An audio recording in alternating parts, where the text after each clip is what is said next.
So Chief Davis, I just wanted to ask you, what inspired this 100 Days report?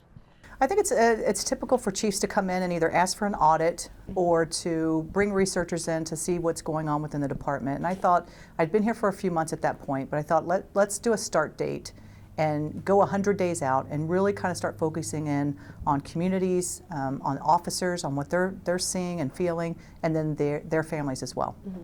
So we still see that personnel and staffing is still a major issue that we see in the department, but we know that the community wants more police presence in their neighborhoods. How are we balancing these two things that are juxtaposing themselves? Yeah, absolutely. I think it's important for us. I'm at a point now where it's about looking at how we can bring more staffing back to patrol. Do we have redundancies within the department where we can support that? Mm-hmm. It is certainly, when you look at our, we just talked about 100% clearance rate on homicide yesterday, and so the fantastic work that gets done from, ag assault, robbery, homicide, all of those units that do fantastic work, but are there redundancies somewhere that we can bring more people back to patrol? And I think that's important. So when you're looking at visibility, I feel very proud about the work that I've done downtown, bringing more visibility to the downtown corridor, down to Congress Avenue, but the whole city needs to feel that. And so how do we get more visibility out there? And it's certainly something that's important to the community by, that's reflective in the surveys. Yeah. On a note on that, 6 out of 10 Austinites say that they feel safe in the city. That's a barely passing grade. What's your reaction to that, and what are we doing to measure how safe Austinites will feel in the future and know that a difference is really being made? Yeah, I mean, to be chief and to hear that 4 out of 10 people don't feel safe in the city, it's unacceptable to me. And so when we start looking at how we're measuring moving forward, June 2nd I have an executive retreat planned. And this is a retreat where we're going to start looking at how are we measuring going forward. I've got some researchers there that are going to be there as well, but we need to, at the end of the year, come back and say, this is how we've measured this is our strategy, and how we've looked at this moving forward. Chief, we've heard you say multiple times that you prioritize transparency. That is one of your big pillars as the Chief of Police here in the Austin Police Department, but only 36% of Austinites feel that the department is actually transparent. What can you do to make those visible differences in helping the community feel more comfortable with the police department? Yeah, and what I like about the survey is it kind of talked about how they would like us to be more transparent. And so social media, obviously. So when I look at, I think our PIO does a fantastic job, and I think you guys would probably agree with that, just the relationships you have. But how do we move forward with social media to reach more people about what's going on in the department? And so I thought that was interesting to look at. We can have, I meet one-on-one with you every month. I, changed policies as far as getting out in front of these officer-involved shootings quicker. I think that all goes to the transparency part. But if the community's not feeling it, then there's something more we need to do. Last question for you, Chief. We know that officers say that they're afraid of prosecution even when they're acting within their realm of a police officer. Do you feel like the district attorney is unfairly targeting officers? I think officers absolutely need to feel supported, and I think I've done that in these last officers-involved shootings and the videos that have been out. We need to get out in front of these things quickly. That's part of the reason to be as transparent and to talk about what's going on. But moving forward with the DA, I feel like that is one of the things too that I'm proud of. The work that I've done here is kind of that relationship with him. We meet and we talk monthly, and how we're moving forward with that. So I do feel that we're on a way. But to their point, when we're saying they're within policy and procedure and then it's getting sent to the DA and they're looking at charges, there's an issue there. And so we need to start looking, where is that? Is it within our training and our policies and procedures? And how do we move forward with that? How do you make your officers feel more comfortable doing their job in the course and scope of what is required of them without fear of prosecution? Yeah, one of the things, if you look at the survey, they talked about, they gave officers an opportunity to kind of talk about how would they do that. Mm-hmm. And so one of them was about having the DA look at our policies and procedures. Mm-hmm. One of the things in meeting with all of these people, I've had the opportunity to meet with Sally Hernandez, Sheriff Hernandez, for a couple of times. Really like her and really appreciate her feedback with me. But one thing she does is when she has big policy changes or she has questions, she involves the DA's office. And so we certainly have our own city legal here that can look at our policies and procedures, but maybe doing a better job there on that end. How do we look moving forward? I want these officers to feel secure, and the fact that they go and do their job and they're within policy and procedure, they're going to be supported in what occurs. And so that's a big deal. And so even looking at the way that we do our internal investigations here, we can do better. The time it takes for something to be investigated here is just unacceptable. I think you talk about the stress that an officer has, and I'm talking from a low level, it could be something that would rise to a written reprimand to maybe a couple of days off. the more serious offenses, we're talking months before they're getting a conclusion to what's going on. I don't think that's fair to the community, and it's certainly not fair to the officer and their family. So I want to look at the process and the way we do the process and how can we be more efficient while remaining transparent and being accountable. Well said. Thank you, Chief. I'm going to pass it off to Isabel. All right. The survey shows, again, 6 out of 10 people feel safe. Many Hispanic families in East and North Austin have told us they don't feel safe walking in their own neighborhoods. How would APD measure the progress in those specific communities? I would ask those communities to call us more. You know, we know those are communities that are crime is underreported in those neighborhoods. And how do you do that? Those are things that I absolutely want to prioritize moving forward.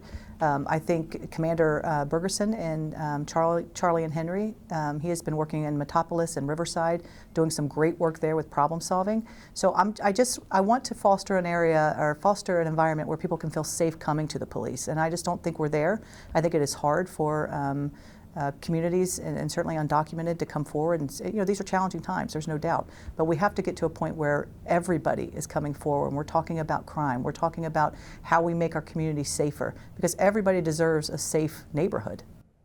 You did say last time we spoke that you don't, like you said earlier, you don't talk about this status, right? But a lot of comments of people that are Hispanic, they said that they are afraid of coming to you guys. What's the best way for them to report something or come to you guys of them being Hispanic? You know, one of the things that I do want to change is that, you know, we have district representatives here that do the community liaison work throughout the city of Austin, and they do a fantastic job. I think it was cut significantly when cuts were made, when staffing became an issue.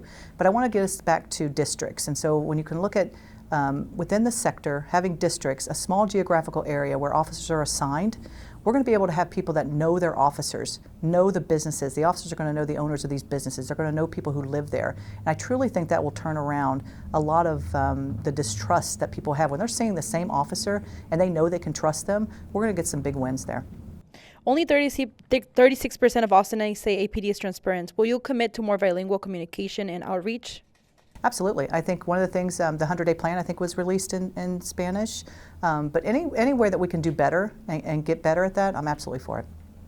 You reinstated report taking for low-level crimes, but many residents say they were turned away or ignored in the past when they try to report thefts or break-ins. Will you revisit those cases? Yeah, I think that's one of the issues we have. When I looked at 311 and the way that we use 311, the way officers were being dispatched, that changed. So it used to be when I first got here that officers were only responded to the higher priority runs. That changed. And so now those theft and those lower level crimes are being dispatched. So they should see a difference there. Your use of task force is tracking racial disparities. Will those findings be broken down by ethnicity, and how will you make sure Austin Latino communities get the data in Spanish? Absolutely. I think we are actually going in front of the Public Safety Committee on May 19th. We're going to have the researcher who's doing some of this work will be talking about what she found. So I think that'll be important to be there, and certainly we'll make sure that there's a Spanish component there. Crime is falling in areas like Rumber, but not downtown. Are you applying the same community-based strategies in heavily Hispanic neighborhoods like Dove Springs or Riverside?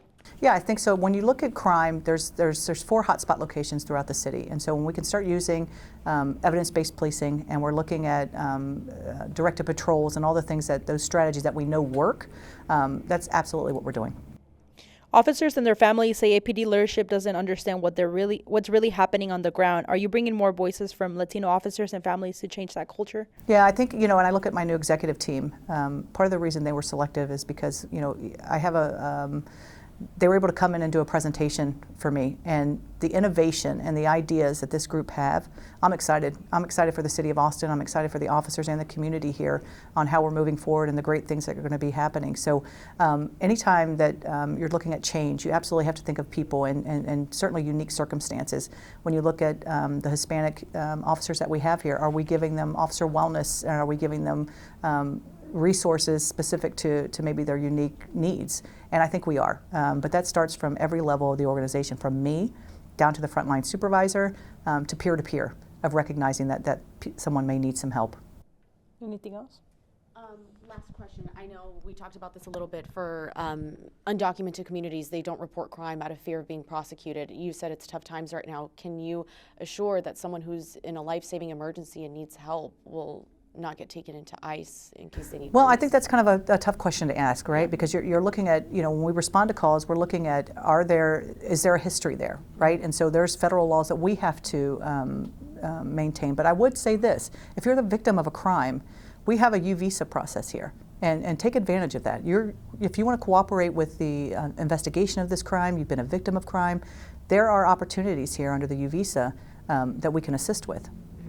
And I would urge people to do that. What kind of crimes would people apply for the U visa? So the U visa, it's the more serious crimes. So you're thinking shootings, domestic violence, even any of those high-level felony crimes that someone has been victimized. And if they cooperate with the investigation, the U visa process would start here with the police department. Thank you for watching. Please hit the subscribe button and get the latest news by downloading the CBS Austin News app.